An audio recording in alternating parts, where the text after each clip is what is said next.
Good morning, everyone. Thank you so much for joining us for our press conference announcing a new backup power mandate for assisted living and nursing facilities within unincorporated Harris County. My name is Sion Rhodes. I have the pleasure of serving as press secretary for Commissioner Lesley Briones, Harris County Precinct 4. We are joined today by the Commissioner, Lesley Briones, followed by Chief Laurie Christensen, who is the Harris County Fire Marshal. We will then hear from Greg Shelley, who is manager of the Long-Term Care Ombudsman Program with UT Health. Now, please help me welcome Commissioner Lesley Briones. Good morning, everyone. I'm Lesley Briones, and I'm grateful to be serving as your Harris County Commissioner for Precinct 4. Happy New Year to everyone. As we came here on this very frigid Texas morning, I want us all to be reflecting. Today is a great day in Harris County because Harris County is setting new standards for safety, and Harris County is taking action to protect our senior citizens and to protect our most vulnerable residents. We all can vividly remember the repeated extreme weather events that we have endured. And with these repeated events, we need to make sure we have the regulations in play to protect especially our seniors and most vulnerable residents. So what Harris County Commissioners Court did is in November, we unanimously passed an amendment to the Harris County Fire Code. Now, as of January 1st, here in Harris County, the fire code requires backup power generation systems for HVAC systems in assisted living facilities and nursing homes. And in a second, I'll break that down in terms of what it means. But I want us just to reflect back to 2021, February, Winter Storm Uri. 10% of nursing homes in Texas and nearly 33% of assisted living facilities across Texas lost power. And we lost over 100 seniors in Texas. That is unacceptable, and as proud Texans, we can all agree that we must do better. Here in Harris County, we are taking steps to do better and protect our seniors. During Hurricane Beryl this past July, there were 14 nursing homes and 30 assisted living facilities without power following Beryl. And we know that at least one of our Harris County residents, one of our seniors, passed away given the extreme heat. So there's a dearth of federal and state regulation, and you have to dig into the specifics. But this amendment here in Harris County will do the following. So now we will have to have these reliable backup systems. So these backup generators will help save lives and protect our seniors and most vulnerable residents by, one, helping to maintain safe temperatures, two, powering critical medical devices like oxygen machines during outages, three, enabling emergency alerts and communications, four, ensuring access to medications, and five, helping to support secure evacuations. So by having these secondary power systems, we are adding additional protection and controls and safety measures for our seniors. This became effective January 1st, and by the end of 2025, the approximately 120 assisted living facilities and nursing home facilities in the unincorporated areas of Harris County will need to comply. So we will proactively be providing information and support so that these facilities can be in compliance with these new regulations and so that all of our loved ones are safe. I want to thank the best Fire Marshal in the United States of America, which so happens to be our Harris County Fire Marshal. I have nothing but love and respect for her. She's paving the way and taking us to new heights. Chief Laurie Christensen, her and our Harris County Fire Marshal's team are responsible for this improvement and do so much to keep us all safe every day. So if we can take a moment to express our gratitude. And for all the team members who are here, if you could stand up so we could show our respect for your sacrifice and service. And I'd also like to thank the partnership of Harris County Engineering Department, who were instrumental in making this happen. So thank you to everyone here from the engineering team, as well as the Harris County Precinct 4 team, especially our policy team, who worked very closely with the key stakeholders to make this happen, and it passed unanimously at Harris County Commissioners Court. I'd also like to thank Greg Shelley, who we'll hear from momentarily. He is the Senior Program Manager at the Harris County Long-Term Care Ombudsman Program at UT Health Houston. So again, to me, I'm proud of this day, not only as a Harris County resident, not only as your Harris County Commissioner, but as somebody who absolutely adored my grandparents. May they rest in peace. But this is for all of our families, whether it's our parents, our grandparents, our great-grandparents, all of us. We're all aging, and this could be us. So we know in the next freeze, the next oppressive heat, the next hurricane, the next derecho, that there will be backup systems in place here in Harris County because we are taking the lead in setting higher standards of protection and safety. Very briefly in Spanish, I will do a brief version of these. Buenos días a todos, feliz año nuevo. Soy Lesley Briones, soy su comisionada del Condado Harris, Precinto 4. Gracias por estar aquí. Primero, quiero dar las gracias a Laurie Christensen, jefa de Departamento de Bomberos del Condado Harris. Muchas gracias a usted y su equipo que cada día nos sirven y nos protegen. Muchísimas gracias. Y también a Greg Shelley, gerente del programa de cuidados de largo plazo de UT Health Houston. Gracias, señor Shelley. Los recientes apagones afectaron a millones de personas en nuestro condado. Con Beryl, 14 hogares de ancianos y 30 centros de vida asistida no tuvieron energía. Por eso, hoy damos un gran paso adelante para cuidar a nuestros adultos mayores y a otros residentes vulnerables.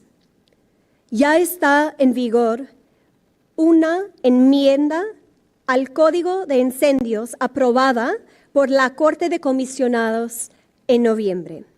La medida exige sistemas de energía de respaldo en centros de vida asistida y hogares para ancianos durante las emergencias.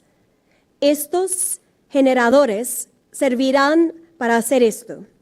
1. Mantener temperaturas estables. 2. Dar energía a máquinas de oxígeno y otros dispositivos médicos, asegurar el acceso a medicamentos y también ayudar con alertas y llamadas de emergencia, entre otros. Esta medida es fruto de nuestra alianza con la Oficina de la Jefe de Bomberos y el Departamento de Ingeniería del Condado Harris y otros socios, como UT Health Houston. Y debe cumplirse antes de finalizar este año.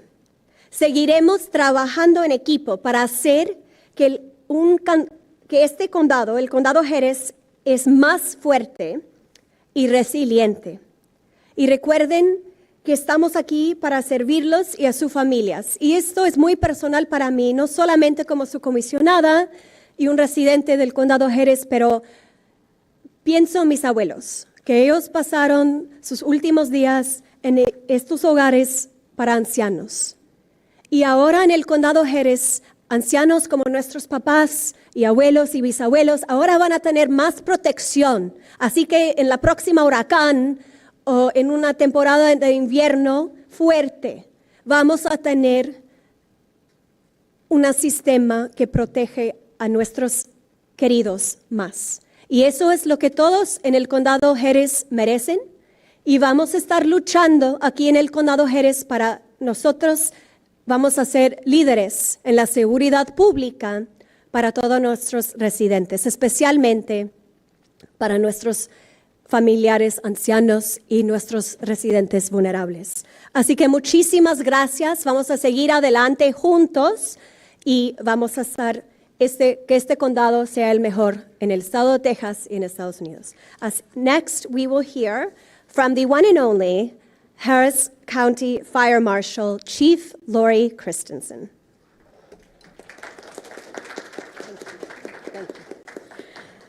First, I do want to give Commissioner Briones and Commissioners Court recognition. I will say we are very fortunate here in Harris County to have the members of court, Commissioner Briones, who constantly challenge us. Instead of just letting things happen, they come to us and they say, what can we do better next time? And this was a challenge. We are the first county in Texas to adopt this as a standard and amendment in our fire code. We also understand that there is a cost to this to the businesses, and that's why we gave this period of let's work with you, let us help you get to the right place and where you need to be and the right equipment. We want to work with you and educate you. I think the key here is we all have family.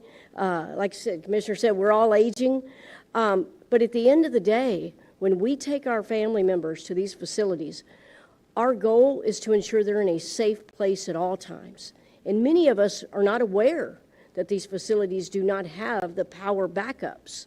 And those power backups, it's not only about the air and the heat, it's about those critical life safety systems. Many of these residents are on systems that if the fire department is not able to get there in time because they're responding to other emergencies, we know we have ambulances out running, and during an emergency, things are happening. If they can't get there in time, these people are at risk, and we want to make sure they're safe. So I really am excited to see that Harris County is leading this way. I know that, working with our, what I like to say, our residents, but also our customers in these facilities, that's why it's so important we're working with people like Greg Shelley, because this is an education tool. We're going to be going out, and we're going to be taking these cards out, and I know you're even going to help us pass these out. This is going to be to the assisted livings, to the nursing homes. And what it does is it gives them the guidelines. It gives them a link. My team is going to be here to sit down and work with them. We're also going to be working with our local members of Health and Human Services, some of the local members of the chambers. We want to sit down and make this happen in a way that works for everybody. And at the end of the day, we understand. I know I've been asked, well, what happens if they don't comply? Well, we're going to work with people that even if we have to have an action plan, and that action plan means, hey, it may take them a couple of more months, or it may take this. They're going to have an action plan. And in that action plan, it's not going to be, well, we're going to have to wait because a generator is on order. No, it's going to be, what is your action plan? Something happens, you don't have this backup generator, so now you're going to have a way to get these people to a safe location, and you're going to have evacuation plans. You're going to make sure their family members are aware what you have at your facility in case they need to come pick up their family members. It's all about communication during an emergency. And when you look at our fire code, a lot of people think of enforcement. It's not about enforcement, it's about education. Our goal is to prevent a fatality before it happens, whether it be by fire, heat, cold, any of those things. We want to save lives before they need to be saved. So I really want to thank, like I said, court members, and I really want to give strength to my team. I'm very, very fortunate that I have some members who have significant certifications, even above mine, and that sit down and do the research. This is not just a Texas problem. This is a national problem. But we're trying to find a way that we can fix it on the local level. Thank you. And Mr. Shelley? Yes, I'm Greg Shelley. I'm the managing local ombudsman of the Harris County Long-Term Care Ombudsman Program over at Cizik School of Nursing at UT Health Houston. We are advocates for the folks who live in nursing homes and assisted living facilities, so part of that mandate is helping to educate people on their rights and their options and give good counsel about what might be a best next course of action. One of the important parts of our program is that folks understand that all conversations with us are confidential, and we're the only non-mandatory reporters of abuse, neglect, and exploitation because the residents need to keep control over their situations, and they need to know that they can confide in us and get good advice on where to go next. So as advocates for those folks, I'm proud to say thank you to Commissioner Lesley Briones, Chief Laurie Christensen, and all of their Harris County staff for their incredible work on this very vital issue. It's one that we have pushed for in the legislative world for quite some time. And in this case, I'm really proud to be part of Harris County, who's leading the push for it and actually taking action before there's further potential for damage. Older adults simply have a more difficult time regulating their body temperatures and are at increased risk of both hyperthermia and hypothermia. And in these facilities, the residents are particularly vulnerable to heat or cold-related, temperature-related injury and death whenever power is lost and there's no ability to heat or cool the building. Residents and their families often expect that these long-term care facilities can continue to operate during weather-related situations, emergencies, and they generally assume that these long-term care facilities can operate both lighting and heating and ventilation whenever power is lost, but the reality is much different. Nursing homes have a federal rule that requires them to have a generator of some kind, but it's very limited in what it does, and it might have, emergency exit lighting, but the vast majority of them do not have the ability to control temperature when power is lost. Assisted livings have absolutely no requirement for that, and in 2022, the HHSC study that was conducted as part of an outcome of the previous legislative session, they found that only 47% of assisted livings in the state had a generator of any kind, and only 63% of those actually had the ability to operate heating and cooling systems. That's about 29% of all the assisted livings only. So the Ombudsman, of course, recommends that nursing facilities and assisted living facilities have the ability, with a well-maintained generator, to operate both heating and cooling systems whenever power is lost. Unfortunately, current law doesn't require that for either the nursing homes or assisted livings, and for that reason, and many more, I'm happy to applaud our Harris County officials for their leadership on this very important issue.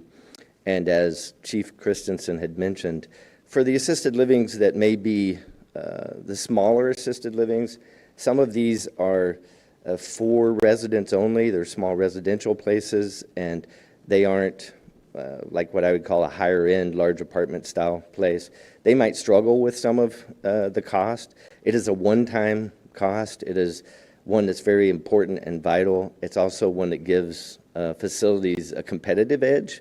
The fact that 29% of the assisted livings in the state already have them, that gives them a competitive edge when it comes to getting residents into the building. But I encourage them to look at the Texas Backup Power Package program that started in January of 2024. They may be able to get a loan or even grant money to equip their buildings with it. So thank y'all very much. I'll turn it back to you.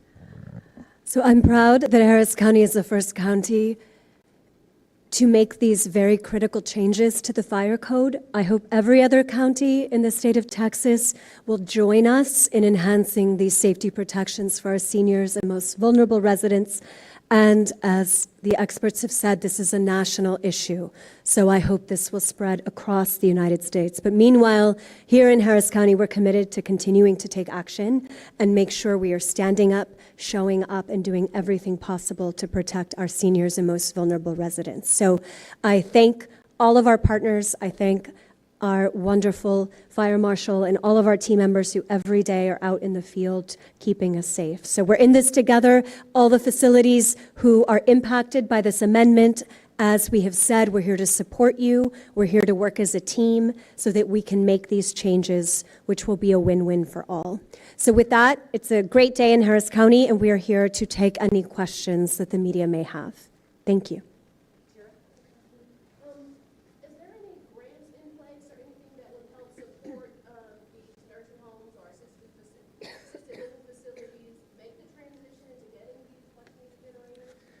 The Texas Backup Power Package, that's the one that I know of state-specific. It's more of one that would probably be advantageous for these smaller assisted livings to look into. On the nursing home side, there's opportunities through Centers for Medicaid and Medicare Services, and under Medicaid, there's opportunities to get money to make sure they have a better disaster preparedness plan in place. The details of that, I'm no expert on.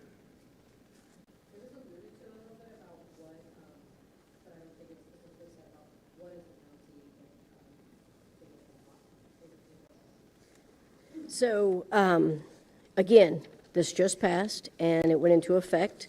Not only are we notifying them, but we're going to be educating them. But I will say this, there are things that we can do working with the state of Texas and HHSC. They know this amendment has been put in. There are things that we can do through citations. That's not our goal. We really don't want to do that. But we also know that we don't want to displace the community members that are at a facility. So I want to be clear. It's not a matter of, okay, this place cannot operate because it doesn't have this. We're going to use the administrative capabilities that we have to work with these teams. Just like I mentioned, I understand that, and I know I've got a couple of my friends that they're looking at generators and they're on order. There may be some that can't come in time. There may be some situation where they have to get an additional permit or they have to do something electrical.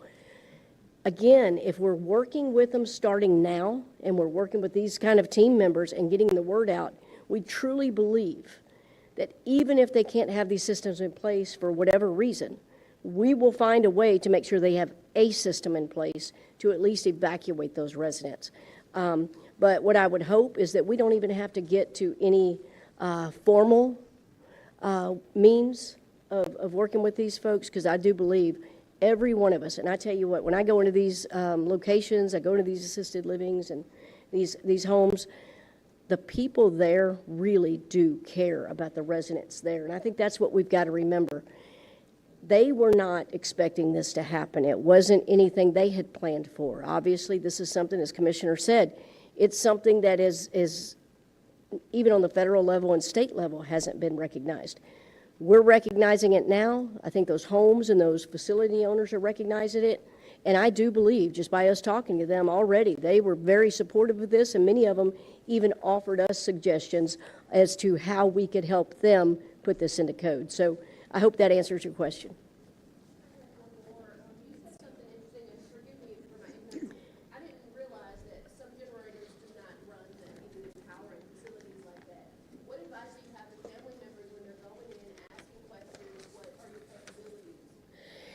I think it's very important, and we learn this. You think about, what I would say is this. If you're taking a family member or a friend or somebody you're responsible for to one of these facilities, think of it as if you were going into a new home or a new location. You want to know, do the windows work? Are there exit doors? Is anybody checked to make sure there's no gas leaks? What's going to happen in case of emergency? Who's the local fire department? Who's the local law enforcement agency? Do you have a written plan? Because it is required, and I know you could speak on this a little bit more, they were required to have emergency operations plans. We're already inspecting them as the AHJ, authority having jurisdiction. The fire marshal's office already inspects them because the state requires that they have an annual fire inspection. That's why we're just going to add this to that. But they already have to have those things in place. You, as a family member, should be able to ask those questions. And you actually just gave me a great idea that I'm going to tell Brandy, my communications director, about, and actually listening to Greg, and I know Commissioner's team's amazing. That's a great idea. Maybe we should have a checklist put together and what you should ask, because you can't expect people to know what to ask. So we'll work on that. Thank you for that. I'd like to add, one of the things that we do is help folks decide on where to go to get care, because we do visit all the facilities. We can give them some tools that are already out there in terms of gaining knowledge about the particular facility they're considering. But because we also visit the facilities, we know a lot more about them than what you would find out online or looking through previous maybe HHSC surveyor interventions or whatnot. But one of the things that obviously I think all of us locally have gotten even wiser about, even individually, is how much more frequent these events are. And with the derecho in May and the impact of Beryl, many of us were impacted personally at our homes and lost power. So too, as we saw, did these facilities. So more and more consumers are getting a little wiser about what they're asking up front. That's an important thing that we encourage in assisted living, and it's something that we locally even started tracking for the assisted living that we visit, to find out if they have those kinds of generators or whatnot, so we can point people in those directions. Like I said, some of the folks that are already in compliance with this and have been for years, are, they already have a competitive edge in terms of getting people in. Thanks. Any other questions?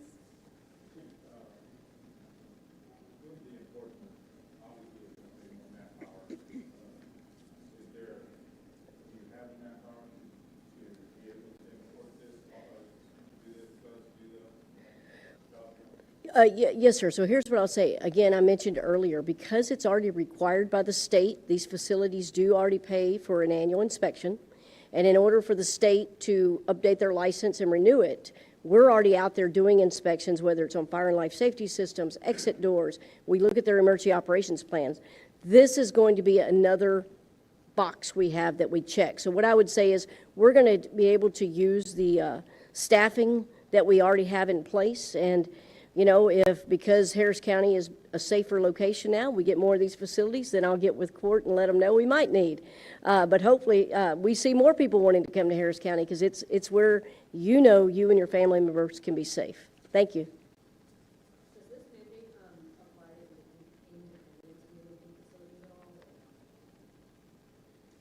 Independent senior living facilities? And what do you mean by independent? I want to make sure I understand.